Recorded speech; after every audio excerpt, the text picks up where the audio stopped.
Hello, and welcome everyone. I'm super happy to be here. I'm super sorry for a short delay. We had some challenges, technological challenge. What else, right? We are sending people to the moon. Nevertheless, we can't log into our webinar app. Anyway, raise your hand if you are with me and let me know where are you coming from and why internationalization is super interesting for you. Today I'm here with Nicola, a good friend that I've met on SaaS on the beach, but maybe not to make it too cringy and shower of roses, me introducing Nicola. Nicola, why don't you introduce yourself? Hi, everybody. My name is Nicola Calabrese. Originally from Italy, currently based in Spain. And yeah, as Chris was saying, like today we're gonna talk about international expansion. So I'm really curious to hear like your what are you curious about? Why it might be interesting for you? I've been working in for 15 years now in internationalization and localization. So I've seen quite a lot of things. So I'm really keen on sharing what I learned along the way, and curious to hear what you might want to know. Super cool. Thanks for introduction, Nicola. And when we're still waiting for some people to join, maybe let's just start briefly with a warm-up question. So it's already a tradition of our webinars that we're asking our interviewees how they see the tech ecosystem in 10 years from now. So we're looking for, and we will not count, we will not quote you, maybe, or if you are right, we will quote you. Nicola has already, thought about this 10 years ago. But maybe before we jump in right into the topic, how do you see it? How do you think technological ecosystem will evolve in next 10 years?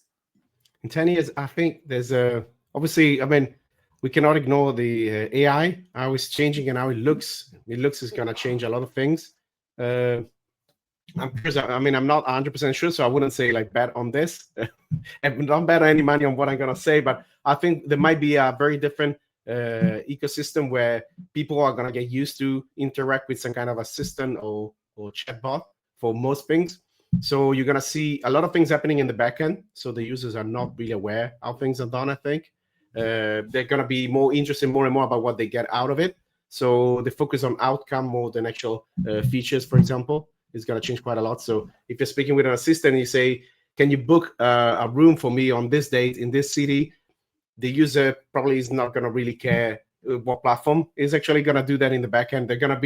They really care that they actually get the booking right and for the best price. So this kind of things, they're going to change the perspective a bit, I think.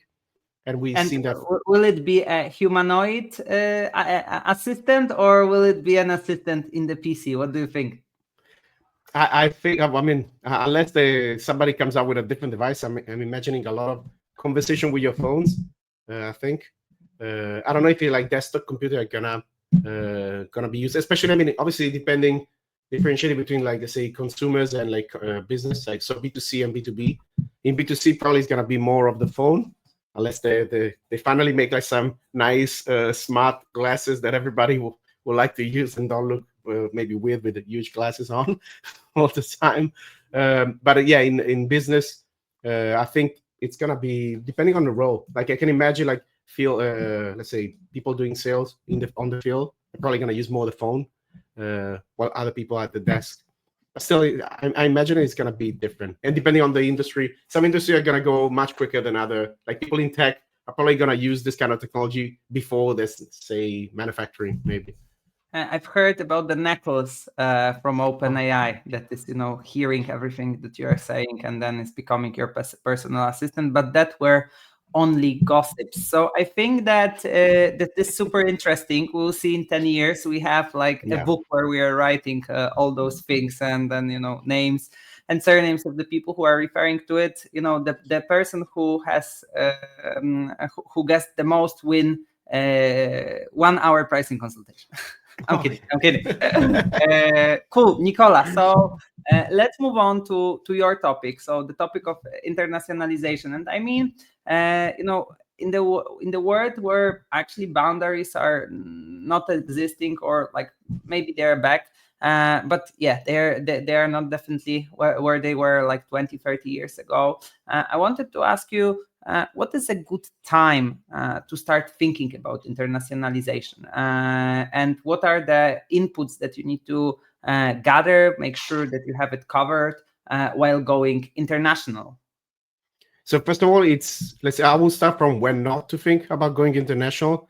So especially if you're like a startup and you haven't figured out your product market fit yet, it's not a good idea to start thinking already about international expansion, because what usually happens, it stretches your internal resources quite a lot because you pull the different sides, and you lose focus very quickly, because if you're getting data that you cannot really interpret properly because you don't know, do we get like some sign-ups in this market because the product is good, or because just people were curious about that, or something else, and you have to go and investigate in too many directions?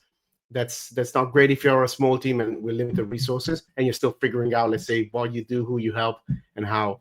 So that's definitely one thing that I would say, let's say, from a start, don't start thinking internationally if you haven't figured out what you're doing with your product. The other thing is, if you realize, you need to have it covered, right? First is yes, the product. You need to have a product covered. Okay, number one. Yeah, number one. Number two, you have to look at your local market, because usually you're stronger there because you already have especially if it's, let's say, a founder-led. If we're talking SaaS specifically, a founder-led motion, you got maybe a bigger network, a stronger network locally. So that's why you grow like quickly locally. But you might realize at some point that you're quickly saturated, especially if you're on like in say smaller markets. Imagine in the Benelux or in the Nordics, and that quickly becomes like a too small of a market to grow for the goals that you have in mind. So that's when you maybe start looking at expanding internationally. So when, let's say, if you want to sum it up, it's like when your local market starts to feel like too tight, like not big enough for your expansion goals, for growth goals. And then the other thing is when sometimes you literally get customers asking you to go international, like to provide, like, we like your product, but it's, let's say, all in English. We want to use it, but that's a blocker for us. Like let's say the end users are people that are not familiar with English. Imagine you have a SaaS product that is for the manufacturing plant. The people in the plant, they need to use the app, and they're not comfortable with using it in English. You need that in the local language. So that's a strong signal. Sometimes even like connected to a specific contract that you want to sign with some companies. That's one of the things that they literally ask you to put into the contract, that it needs to be available and supported in specific languages. Imagine if you're working with a multi-global global corporation, they have offices in different countries, and they want to use your software solution, but in the local language in the different markets. So they might even end up asking you specifically to provide language support for some markets. Mm-hmm. So that's now, another like with all the manuals, it might be a bit easier. I have seen already a SaaS companies that are gathering all the manuals, and they're just translating it to all the languages. But yes, CSM, key account managers who speak in the language, that might be a bit more of a challenge. So I have the feeling that comparing this webinar to all the others, pricing won't be the most used word. The word international will be the one that we'll use the most. So I wanted to deep dive on this word in particular. What do you mean by saying, go international, right? So is it just going, from Poland to Czech, from Italy to France, or is it only states, or going international means go global, right? So you most likely know what I'm asking in between the lines, but those are different strategies. So what do you mean by international? So international, it could mean both things, in the sense that you can try to create a product that is as global as possible, so it can work exactly as it is across different countries and languages. And then there's other ways where you literally adapt the product for specific markets, and that depends quite a lot from the let's say the kind of product that you have. If it's something, imagine if you're in regulated industry, it's not just going to be enough to make it available in the local language. You would probably need to do some changes to the product itself. So you need to localize the product features as well sometimes to enter a new market. So that depends. Like there's not one size fits all for international expansion. So there's not one way for everybody to do it. That's why it's really important to do a market research beforehand to understand better. If you're going global, what does it mean? Like the best thing is to start focusing on some markets, because so you can do a proper research in those markets, understand why people might need your product, what the use cases are, what the pain points are, how people do business especially in B2B context, but also in B2C, like understanding how people buy things and use product, what they're used to. So like, what's the competition landscape as well there? If there might be markets where people don't even know your kind of software product exists, so they're using Excel, for example, so that's your competition. And there might be other markets where there's already a sophisticated competition, like local competitors that have a product that has been there and been known for years. So it's a completely different ballgame that you have to do that. So doing one approach that is the same for all the markets, doesn't usually work. So how would you go about because you mentioned market research, right? And me, like, I'm talking to 5 to 10 founders every week, and most of them are like the ones who are not born global mention international expansion, right? And frequently they are having a couple of thoughts. So first thought is, let's go to just the country, the neighboring country, right? So you do have some advantages. It's easier. You most likely have been in this country a couple of times, yada yada yada, stuff like this. So I would say, let's call it nearshoring, right?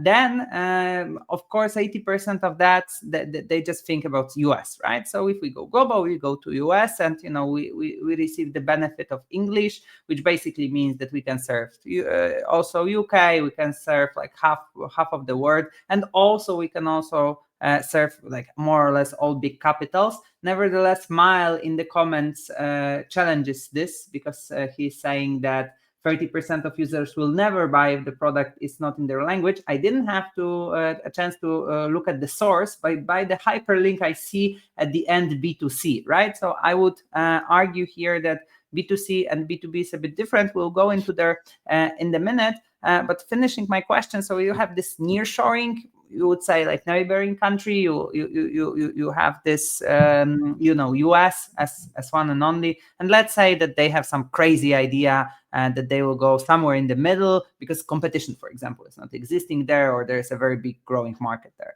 So how would you go about decision making? What market research you would take into consideration? How would you do that? How would you take this decision?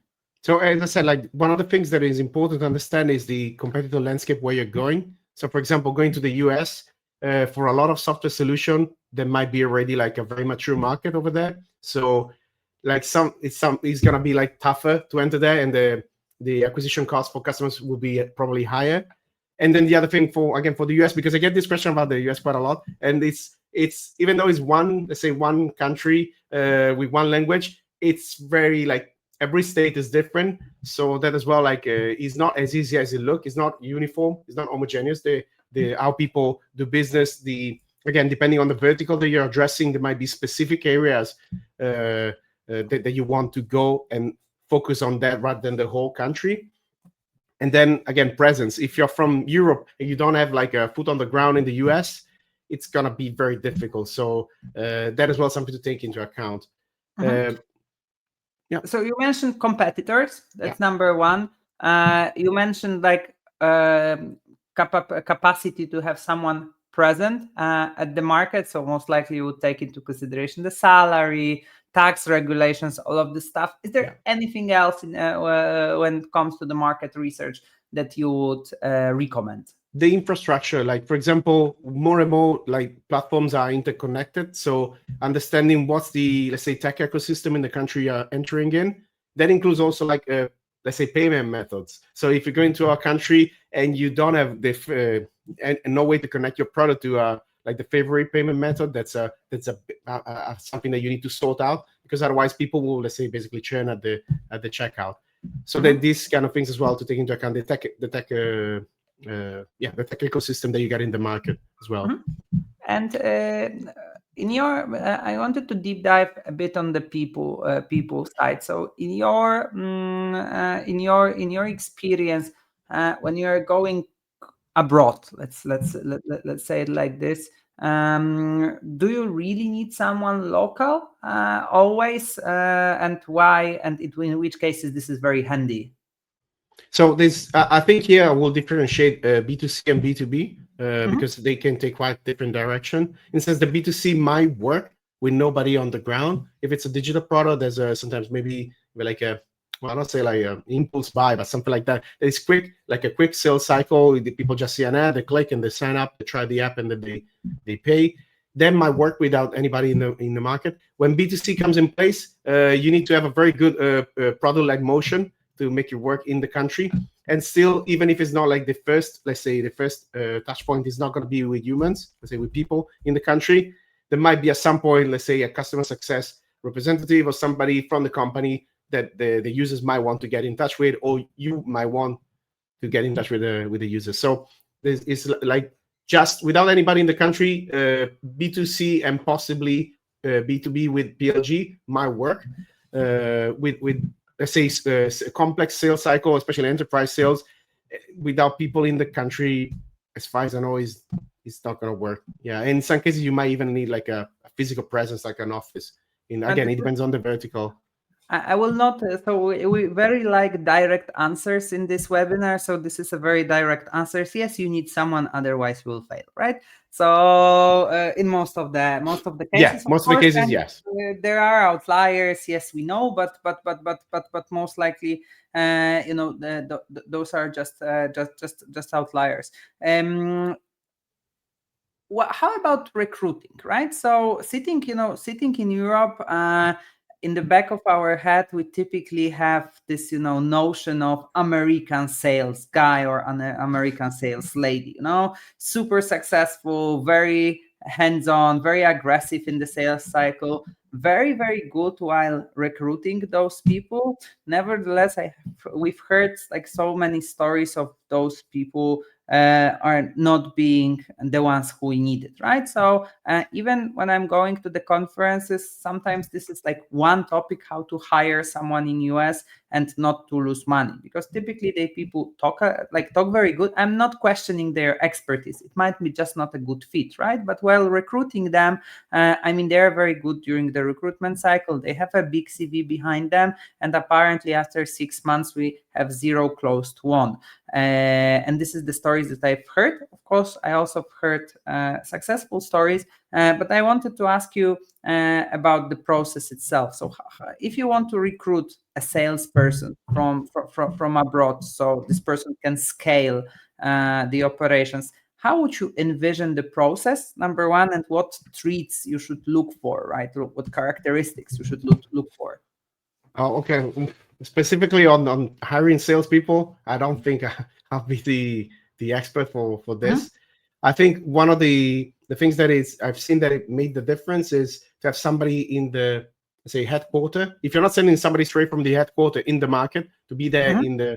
in the market so they can see how the business culture is different. Because as well, again, it's a different country, is maybe a specific vertical. So to understand how people make business. It might be that the aggressive, let's say, sales tactics don't work because that's not the way people do business in that country. Mm-hmm. And what about the first person you should hire? Because it doesn't have to be sales. So how would you go? Like, can you shed some light about the process of hiring your first FTE abroad? So again, it really depends on how much you want to keep it, let's say, centralized. So in the headquarter, so you might, the first one that goes abroad is not somebody you hire from scratch. It's somebody you send from your home office to the new market. And then they can start, once they get an understanding of how the market works there, they can start hiring the right people in those markets. Otherwise, another things that I know it works well sometimes is a partnership. So rather than hiring somebody in a new market, partner up with somebody that's already in the market, so they can basically do, at least at the beginning, be your foot on the ground. And then from there, it's once you get a better understanding of how the dynamics are, you can hire. You make sure that you can hire the right person for that. But you still need somebody in charge of that market in your headquarters, even if you are relying on partners. So this is how the organization structure will look like, right? So you have someone from the headquarters who is either traveling there or just relocating there, and this person is hiring his or her staff there, right? So to make sure that not only the person knows the market, but also understands the dynamics, or maybe even hiring those people offline to meet with them, etc., might be handy. So we talked a bit about the hiring process. I just wanted to get your experience of the like biggest mistakes that you have seen while going global. So most likely with your clients, you have seen a couple of flops. So what are like the top three, mistakes that people are doing while going global? Okay, the top three. The first one would be to It assume can be that top what 10, of course, but I'm not sure if we have enough time for that. no, I mean the first one that comes to mind is definitely assuming that what worked in your home market is going to work exactly the same in all the other markets. So that means you don't adapt your strategy whatsoever. You just go in and expect the same results quickly without taking in consideration sometimes that it took you years to build the brand in your local market. You're entering a new one. Nobody knows you there. So what is currently working in your home market, it's probably not going to work in the same way in the new market when nobody knows you. The second one is not doing proper research before entering a market, in the sense understanding, for example, that I'll give a concrete example. Maybe you're going into two markets at once, like Germany and France. And in Germany, they really care. Like the most important thing for them is to understand where are the data going to be sitting. Are they going to be sitting in servers in Europe? Are they going to be shipped abroad to the US or some other country? That's crucial for them because they really important the data security. Or maybe France, it's not that they don't care, but it's not like the main concern is not that. It might be a specific integration because they need to have an integration, let's say, with the government platform. And if you don't have that, your software might be amazing, but they cannot use it. So they're very different. It's the same product. You just need, sometimes it might be just a shift in the messaging, like let's say, data security for Germany. Sometimes it's like a feature that you need to develop before you can actually enter in a market, like the connection with the state server. So these things is like, if you don't do research before, you're not going to realize that until you have already committed a lot of resources to that specific market and it's not working. So I know of companies that, for example, another thing is expecting that your biggest market in Europe is usually necessarily the first one you have to enter, which is Germany usually. But again, if you don't do proper market research beforehand, you might not realize how different you need to be in Germany to succeed. So you just go there, invest a lot of money, maybe even open an office there. And after 1 year, you have to close and start from scratch again because it didn't work. And maybe next door, like you could have entered, I don't know, like the Netherlands, it would have gone much better with less effort because you didn't do market research beforehand. And the other is trying to enter too many markets at once without proper resources to allocate. So if you enter like 20 markets all at once and you have a team of like 10 people in total, that's going to be really stretching your resources to the limits. And that doesn't usually work very well.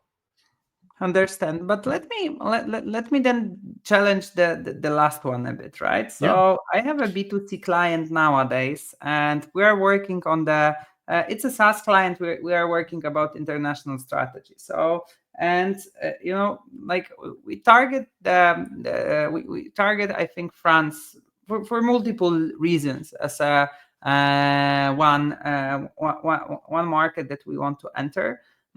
And the CEO came to us saying, hey, look, I get it. I mean, the market is growing there. I mean, we have some advantages. I mean, it seems logical, but why would I invest in the market that, and it's a B2C market, so like the population is quite important there, like the number of population.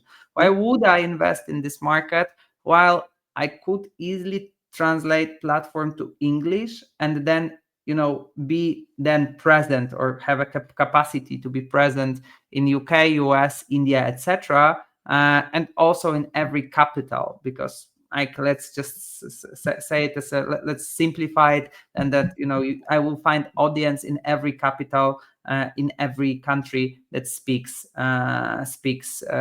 English. So how would you defend such an argument? You're saying it's B2C, right? Yes, That's it is important. B2C. Okay. Well, I mean, the main thing is to understand, is the buying behavior the same across all these countries that you want to enter? Because if the buying behavior is different, that's not gonna work. Like, you will need to have a specific strategy for each country. And that means if you don't have enough resources internally, who's gonna look after all these strategies? Like, you're gonna lose focus, and you probably may get some results still in some markets, but not like the one like proper potential that those markets have. Mm-hmm. And in diving even deeper there, like, thinking about going international, but not to the specific country, but trying to chase the specific audience. Have you heard about trends like this that, we will not enter, I don't know, Germany, France, UK, or US, but we'll only focus on, for example, digital nomads, right? So, they are not specifically in one country, but they're all around the globe. Have you seen trends and companies trying to, chase specific audience that is not country, so to say, oriented? Is this a thing, or this is just like, a stupid Reddit example that I've read?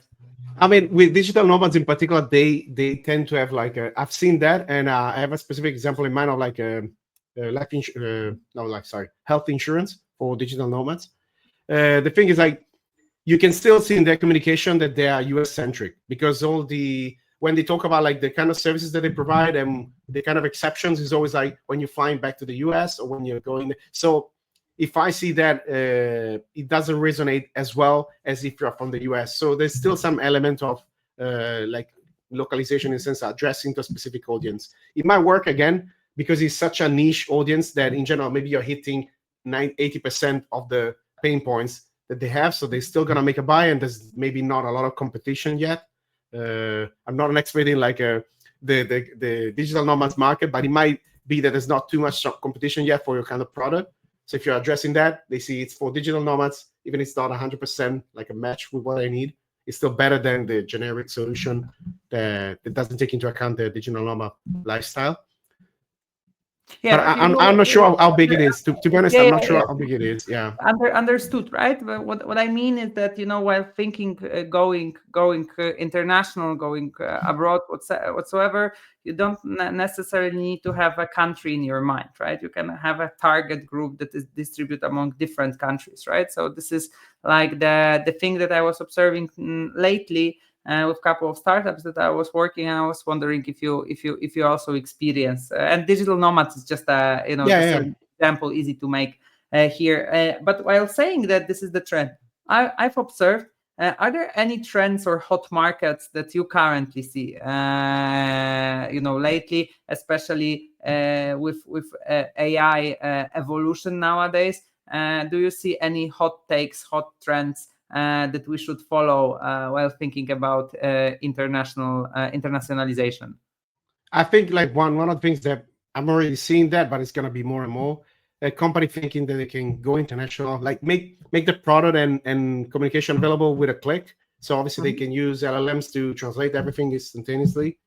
So that you might get a lot of companies that they might look at a first glance as international, but if the translations are just automated and there's no market research behind that, there's no real strategy, they're probably not gonna work very well in the different market. And if you have competitors there, the difference is gonna be who's actually investing in that market and who's just, let's say, checking a box like, yeah, we got this in X language and that's it.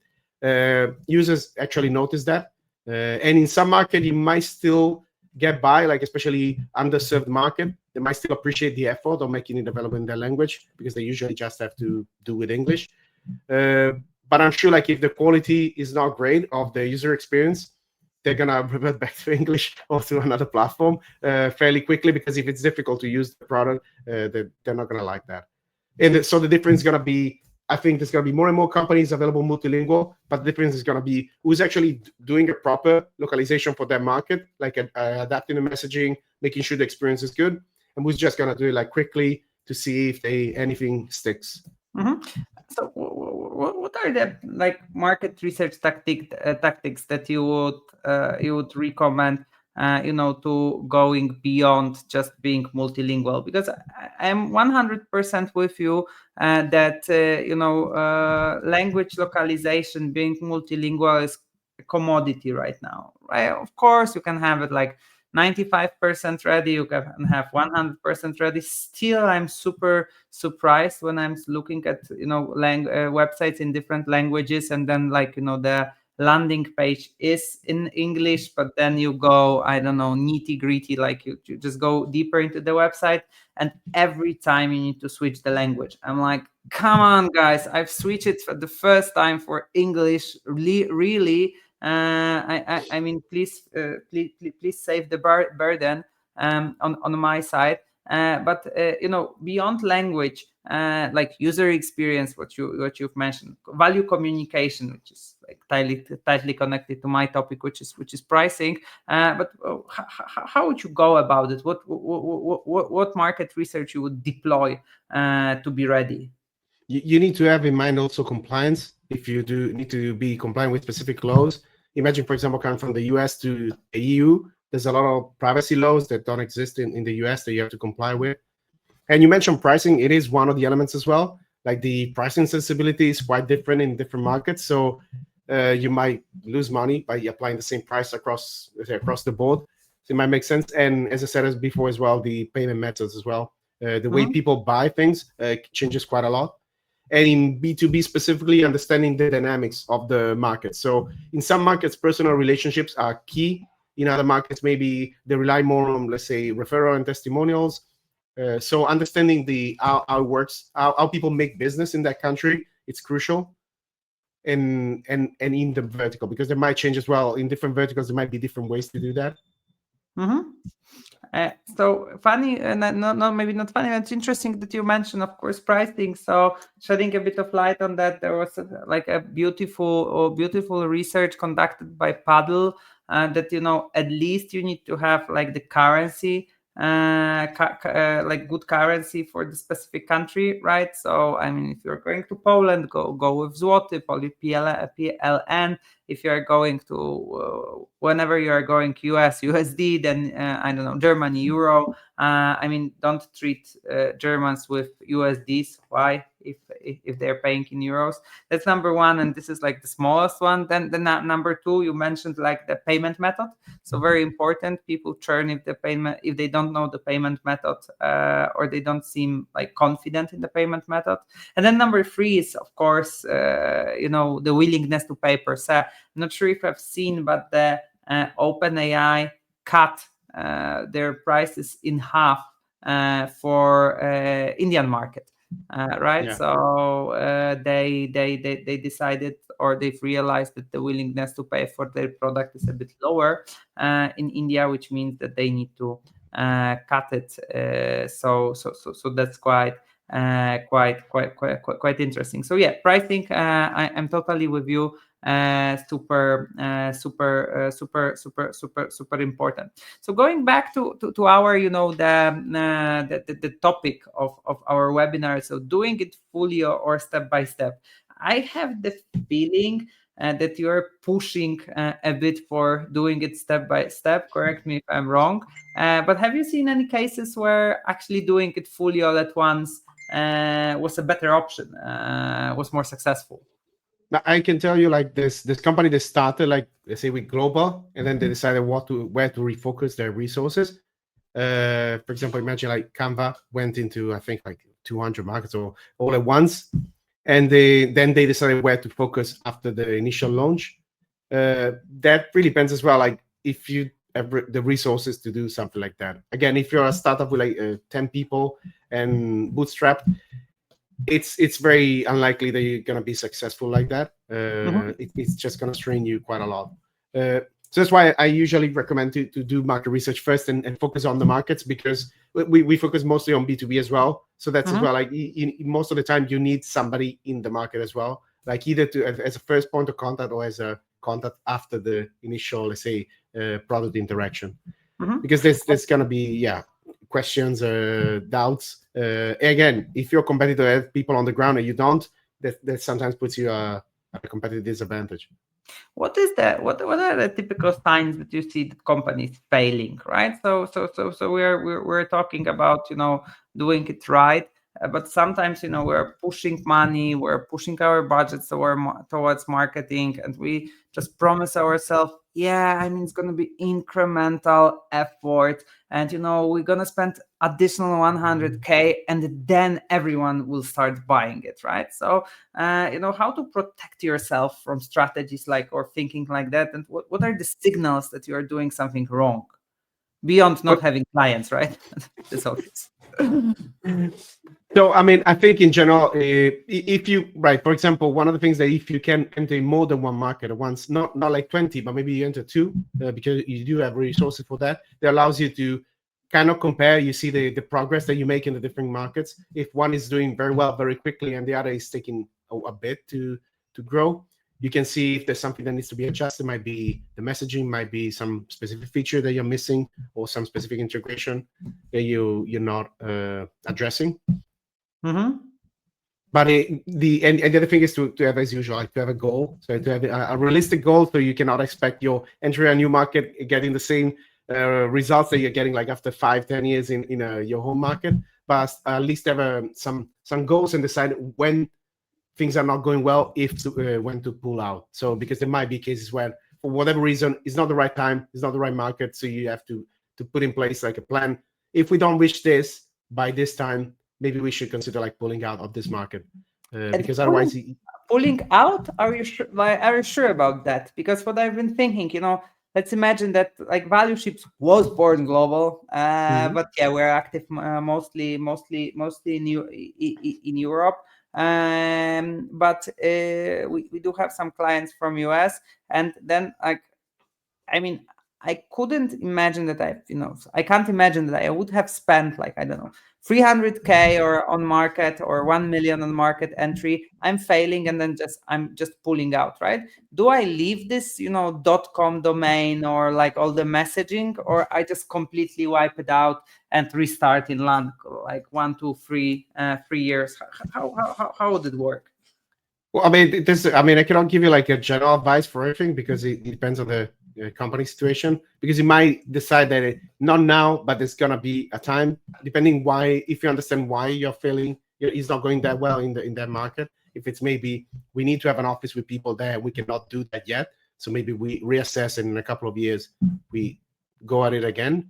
Or sometimes you may realize like the market is too saturated for our product there, and our focus is better shifted to, let's say, Europe, because it's really underserved. So in that case, you might decide like to close everything and don't go to the US anymore and focus on the Europe. I think it really depends on the reason why it's not working. If you have it clear, if you have a way to understand that, and what's your, let's say, your potential as well. If it makes sense after a while to go back, or if it's just, so if it's temporary, or if it's like definite, you're not going there because it's not working for you.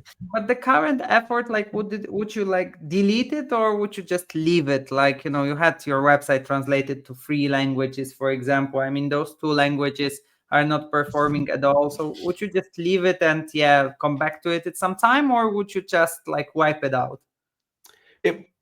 Again, I will check why again why it's not working. If it's like poorly translated, I will, and that's one of the reasons why it's not performing. Let's say you automatically translated it, you can pull it out and not having online. If it's just it was working, but it's not the website the issue. The issue is like, let's say, the sales process, that is the cost of acquisition is too high for you because you're not there physically. Then you can leave it there, and it could be like also like a signal, maybe to see if at some point there's And interest here in you there. mentioned something also interesting, an issue might be not the website. What are the top issues that you have seen? So you mentioned the website in a minute ago, and customer acquisition cost being too high. Anything else that seem like an issue, like KPI type of an issue at the very beginning?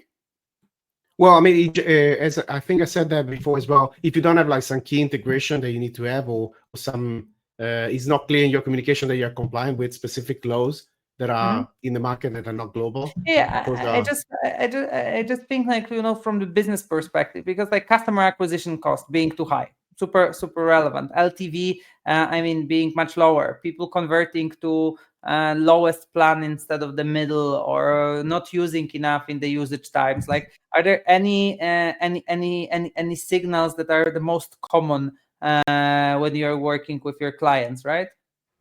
Well, I mean, you might see like some features like the how to say, like the packaging of the features might need to be adjusted, because like in their market, they don't really care about the features that you're offering for free, but there's one that they definitely want and is only in payment, or the other way around. So this kind of things you might need to, let's say, repackage the product for different markets. I've seen that it's not always the case, but sometimes it is. Especially if it's something connected to something specific for the market, that might be like your number one top seller in that market, and obviously in the other markets you don't even have that feature. Yeah. Okay, so thank you for that. To our audience, if you have any questions to Nicola, this is a good time. Good time to ask. I will be asking two last questions, and then we are happy to take any comments from the audience. So, if you are thinking of going global, I mean, we have an expert on board with us. Nicola, your recipe, right? So if you were to sum it up, doing a step-by-step guide that we could then cut it in short and put on LinkedIn as an expert quote on going global, what would it be? So first of all, market research. I think I stressed it quite enough. Market Maybe research this first. will be the most used word instead of international, right? Okay, sorry. So market research first. Second, understanding what we call the minimum viable experience. So analyzing your customer journey and figure out for that market what touch points you need to have in place in the local language and adapted with the messaging as well. Sorry, for that local market. So that's the second one. First step is launching the initial experience. What I mean by minimum viable experience is, for example, you don't need the whole website. Maybe you just need let's say a micro website with specific use cases that are relevant for that market. And then you get the onboarding email flow rather than all the email campaigns, just the onboarding email. And then all the help center articles mentioned in those onboarding emails are localized. You don't need the whole help center.